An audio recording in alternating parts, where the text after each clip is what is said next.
Sa pag-check ng oil, mas okay na nakaparada tayo sa isang pantay na kalsada and mas okay na malamig na yung ating makina para yung oil na nasa ibabaw ay mag-drip down na sa pinakailalim natin.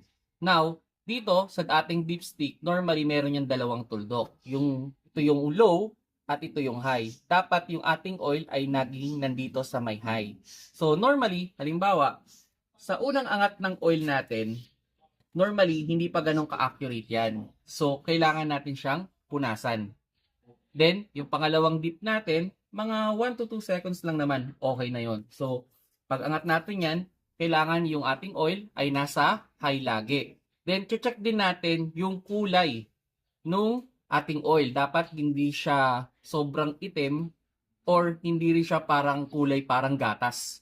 Kasi kung kulay parang gatas yan, kailangan mo nang ipacheck yung iyong makina. Kung sobrang itim naman, kailangan mo nang magpa-change oil. So, yun lang yung idea mga paps, no, sa pag-check ng oil. As much as possible sana, kung araw-araw ninyong ginagamit, once a week, chine-check nyo yung oil ninyo.